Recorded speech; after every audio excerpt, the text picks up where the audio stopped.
Picture this. You bring home a rescue dog, expecting instant gratitude and bonding, and instead the dog won't look at you, refuses to eat, and spends the first 2 days hiding under the bed. Or worse, seems perfect for a week, then suddenly starts barking non-stop and having accidents everywhere. Most people panic at this point, thinking they made a terrible mistake. They didn't. They just don't understand the timeline. My name is Kenji Takahashi, and while I'm mainly an aquarium specialist, watching my neighbor's skittish border collie transform over several months taught me something crucial. Adjustment follows a pattern, and knowing that pattern changes everything about how you respond. You're listening to the Pet Parent Podcast. Quick heads up before we dive in. Everything you're about to hear, all the research, the information, the script itself, that's written and verified by real people who know their stuff. The voice delivering it, though, that's AI generated. Just want to be upfront about that. If you've been listening for a while, thanks for being here. You're the reason we keep doing this. And if you're new to the show, welcome. We drop new episodes every Monday, Wednesday, and Friday, covering all kinds of pet care topics, training advice, product breakdowns, the works. Today, we're talking about the 3-3-3 rule for rescue dogs, which is one of those frameworks that can save you a lot of unnecessary stress if you're adopting. Let's jump into it. The 3-3-3 rule for rescue dogs is a guideline developed by animal behaviorists and shelter professionals to describe the typical adjustment timeline for newly adopted dogs. It breaks down into 3 phases: 3 days to decompress and feel overwhelmed, 3 weeks to start settling into the routine, and 3 months to fully feel at home and build trust. Now, this isn't some rigid scientific law. Dogs are individuals, but in my experience, watching my neighbor's rescue and talking to friends who've adopted, the pattern holds remarkably well. The first 3 days are usually marked by confusion, stress, and shutdown behavior. The dog is processing an enormous amount of change: new smells, new people, new sounds, new rules. They might not eat much, might hide, or might seem shut down emotionally. It's the canine equivalent of that feeling you get when you move to a completely new city and everything feels foreign. By 3 weeks, you'll typically see the dog start to relax. They're learning the household routine, when meals happen, where the water bowl is, which door leads outside. They might start showing more of their actual personality, which can include both positive traits and behavioral challenges that weren't visible during the initial shutdown phase. This is when many adopters get surprised. The quiet, well-behaved dog suddenly starts testing boundaries or showing anxiety behaviors they'd been too stressed to display earlier. The 3-month mark is when most rescue dogs truly settle in. They've learned to trust you, understand the house rules, and feel secure in their environment. The bond you've been building becomes solid, and you start seeing the dog they're going to be long-term. Let me walk you through how this actually plays out day by day, because understanding the details helps you respond appropriately instead of panicking when your new dog doesn't immediately act like the family pet you imagined. During those first 3 days, your rescue dog is essentially in survival mode. They've been removed from the shelter environment, which itself was stressful, and dropped into completely unfamiliar territory. Even if your home is objectively wonderful, from the dog's perspective, everything is uncertain. What I've heard from adopters is the dogs in this phase often refuse food, won't make eye contact, and spend a lot of time hiding or sleeping. Some dogs go the opposite direction and seem hyperactive or overly attached, following their new owner everywhere because they're anxious about being abandoned again. Both reactions are normal stress responses. This is the worst time to introduce the dog to every family member, neighbor, and friend who wants to meet your new pet. The dog needs quiet, predictable interactions and a safe space where they can retreat. In my experience with aquariums, this reminds me of how fish behave when you first add them to a new tank. Even if the water parameters are perfect, they hide, refuse food, and display stress behaviors until they acclimate. You can't rush it. You just maintain stable conditions and give them time. The same applies here. Keep the environment calm, Stick to a simple routine and don't take it personally if the dog seems indifferent to you. Around the 2-week mark, most rescue dogs start showing significant behavioral shifts. They're eating reliably, responding to their name, and beginning to understand the household schedule. This is typically when adopters think, great, we're through the hard part, right before the dog's true personality emerges. Here's what catches people off guard. Behaviors that were suppressed by stress in the first few days often surface now. A dog who seemed perfectly house-trained might have accidents. A dog who was quiet might start barking at sounds outside. Separation anxiety often becomes apparent during this phase. This doesn't mean you got a bad dog or that the shelter misrepresented the animal. It means the dog finally feels safe enough to express their actual needs, fears, and behavioral patterns. This phase is critical for establishing training routines and setting consistent boundaries.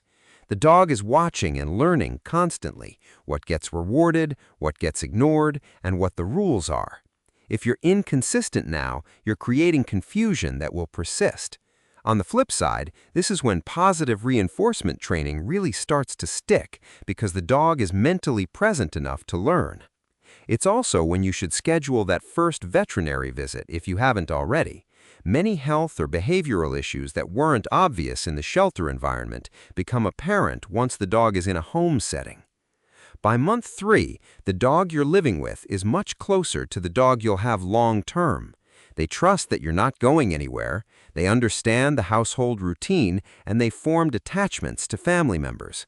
Behavioral issues that are going to be persistent challenges are now clearly visible, which means you can address them with appropriate training tools and professional help if needed. What I found interesting talking to adopters is that this is often when the dogs start showing affection in ways they didn't before, wanting to cuddle, bringing toys for play, or displaying excited greetings when you come home. The emotional bond solidifies. It's also when many dogs finally relax enough to sleep deeply, play freely, and show joy in their environment.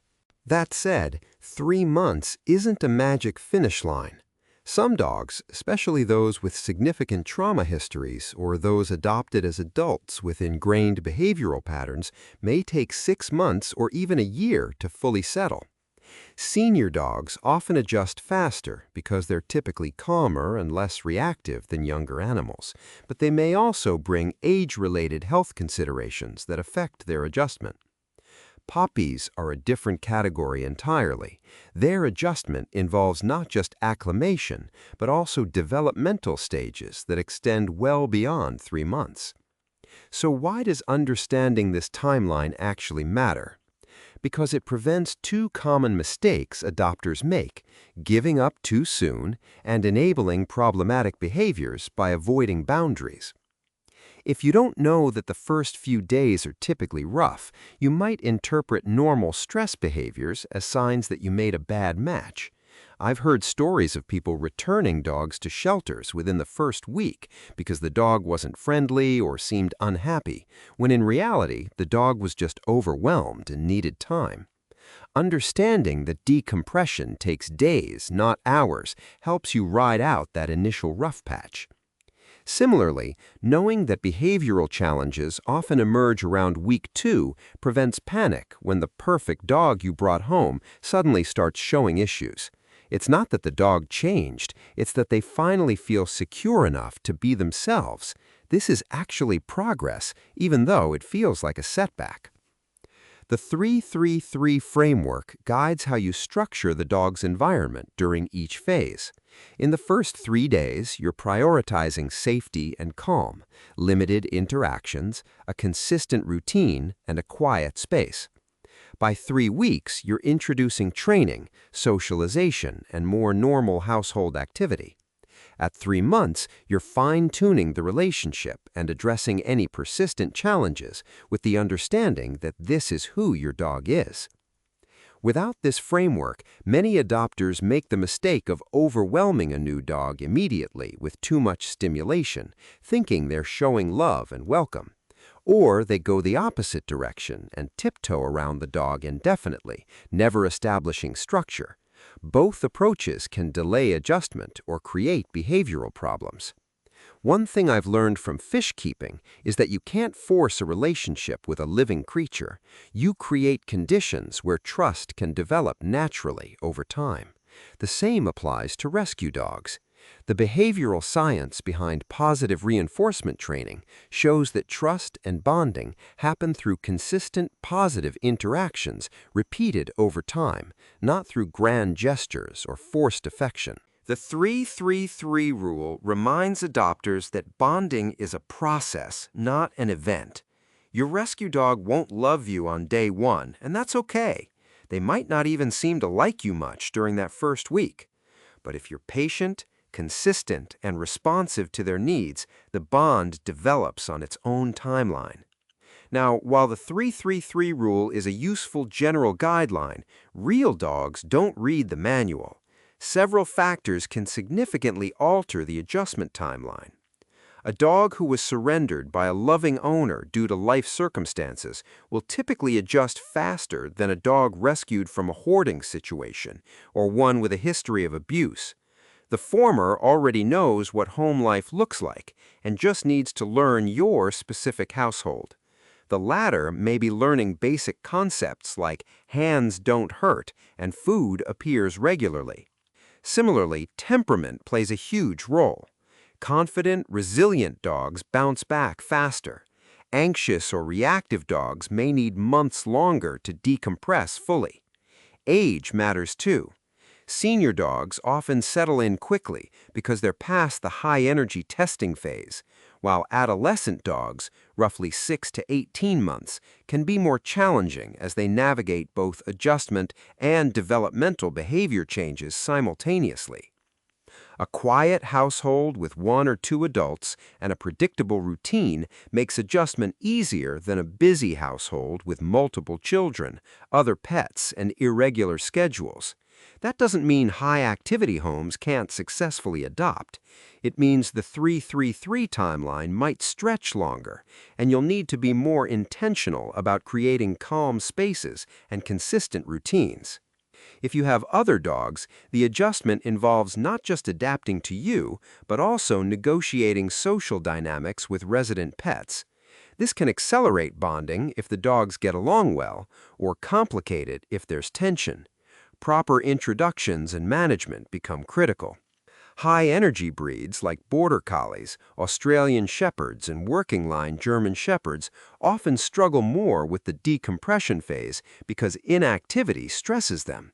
They need mental and physical outlets even during that first week, which seems contradictory to the keep things calm advice. Finding the balance, providing exercise without overwhelming the dog with too many new environments, takes some finesse. Conversely, lower energy breeds or mixed breeds with mellow temperaments may sail through the first 3 days and settle in faster overall. What I've found works, drawing a parallel to my aquarium experience, is observing the individual animal and responding to what you see, rather than following a script rigidly. Let me address some questions that come up constantly when people are going through this process. First, what should you do if your rescue dog isn't eating during the first 3 days? It's completely normal for rescue dogs to refuse food or eat very little during the first few days due to stress. Continue offering meals at regular times, but don't force the issue or panic if the dog skips a meal or two. Provide fresh water and consider offering a slightly more enticing option, like plain boiled chicken mixed with their regular food. If the dog goes more than 72 hours without eating anything, or if they're lethargic and showing other concerning symptoms, contact your veterinarian immediately, as this could indicate illness beyond simple stress. Second, can you start training your rescue dog immediately, or should you wait? You should begin establishing structure and basic household rules from day one. Things like where the dog is allowed, that jumping on people isn't acceptable, and that calm behavior gets attention. However, intensive training sessions for commands and tricks should generally wait until around the 2-week mark, when the dog has decompressed enough to actually focus and learn. Light, positive reinforcement, rewarding calm behavior, teaching their name, using treats appropriately, can start immediately as long as you're reading the dog's stress signals and not overwhelming them. Third, what if your rescue dog's behavior gets worse after the first week instead of better? This is actually a sign of the 3-3-3 rule working as described. The dog feels secure enough to show their true personality, which includes fears, triggers, and behavioral issues that were suppressed by stress initially. Behaviors like separation anxiety, resource guarding, reactivity to other dogs, or house training failures often emerge around week 2 or 3 because the dog finally has enough emotional bandwidth to express them.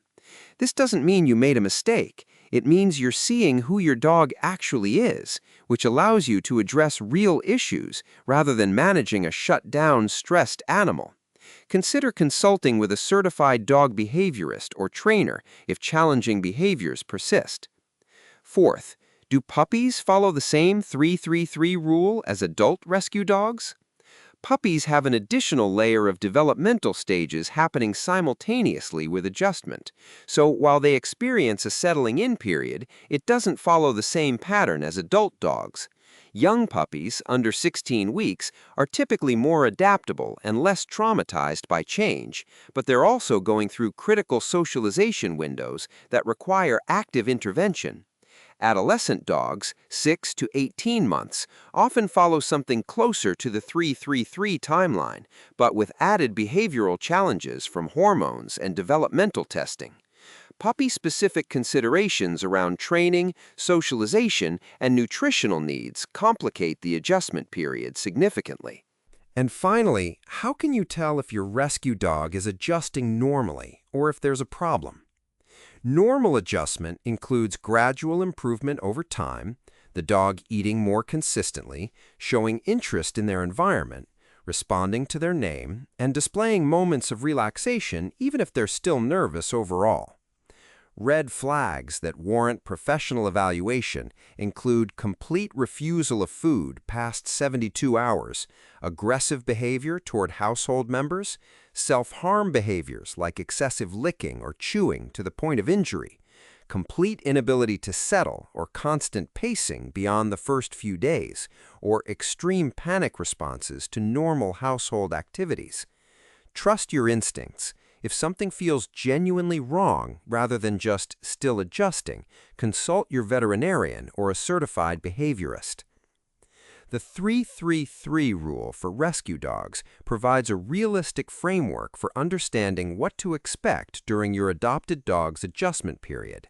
3 days of decompression and overwhelm, 3 weeks of settling into routine and showing true personality, and 3 months to build deep trust and fully adapt to their new home. While individual dogs vary based on history, temperament, age, and your household environment, this timeline helps adopters avoid the twin pitfalls of giving up too soon or failing to establish appropriate boundaries. What I've seen work consistently, both in my neighbor's experience and in others' adoption stories, is patience paired with structure, giving the dog time to decompress while maintaining consistent rules and expectations. Your rescue dog didn't become themselves in a day, and they won't become your dog in a day either. But if you understand the process and respect their timeline, you'll build something solid that's worth the initial uncertainty. That wraps up this episode of the Pet Parent Podcast. Thanks for listening all the way through. New episodes come out every Monday, Wednesday, and Friday, so you've always got something fresh to check out. If you found this episode helpful, I'd really appreciate it if you could leave a 5-star rating and maybe write a quick review. I know it sounds like a small thing, but it genuinely makes a difference. It's how other people who are searching for this kind of information actually find the show. And if you haven't subscribed or followed yet, go ahead and do that so you get notified the second a new episode drops. I'll see you next time.